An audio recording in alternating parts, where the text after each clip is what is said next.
So originally, when you attacked Skinner's behaviorist model of language acquisition, you did it on the basis that the poverty of stimulus required that we had some prior faculty in our mind that allowed us to learn language from limited examples.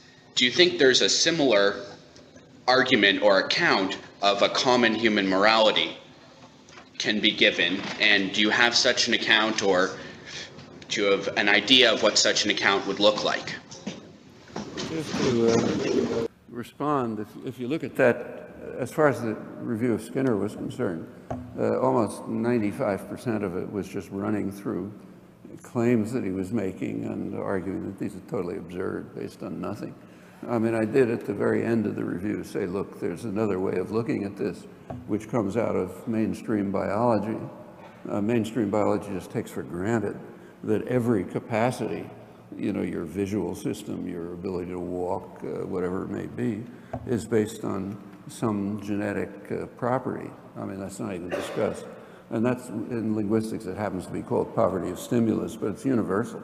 What it means is that the kind of creature you are is not determined by the inputs. Like, you can't change a human embryo into a cat embryo by changing around the nutrition in the uterus. You know, it's going to become a human being. You know, that's because it's built that way. That's just a biological truism, and it's presumably no reason to doubt that it's also true of language. I think it is. What about morality? Well, I think it's the same thing. Actually, that was pointed out by David Hume. He is, you know, the leading empiricist, but there's a lot of confusion about what empiricism is. The empiricists like Locke and Hume and others, contrary to illusions, they believed in innate structure.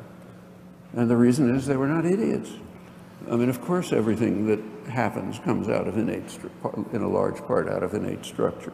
Well, what about morality?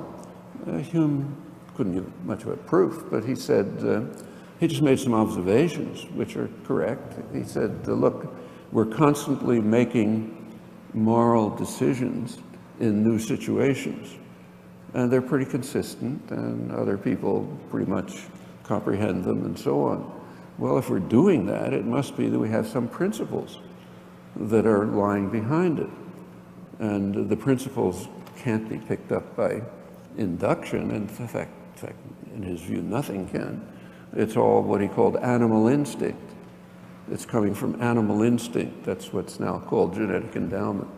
So genetic endowment is determining our capacity to gain knowledge, understanding, develop moral principles, and so on and so forth. And I think that's I don't see how that can be false. Well, the next problem is to try to go on and find out what they are.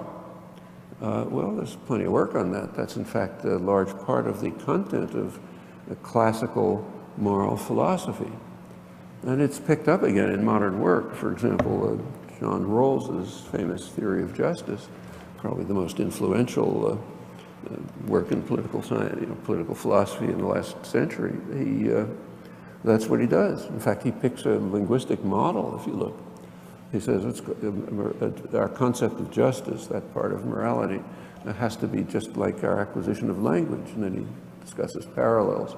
And then he tries to show what the principles would be, kind of original condition type thing, what they would be. All right, you can say you got it right or you got it wrong, but that's the program. And I don't see what other program there could be. Now, there is more contemporary work, recent work, proceeding further with this. There's even empirical studies by now of children's moral judgment, comparative moral judgments in different societies, and some theoretical structure about what might lie behind them. Well, yeah, that's empirical inquiry into the nature of, into what our moral nature is. But that it must be there, I think, is pretty obvious, even from Hume's comments.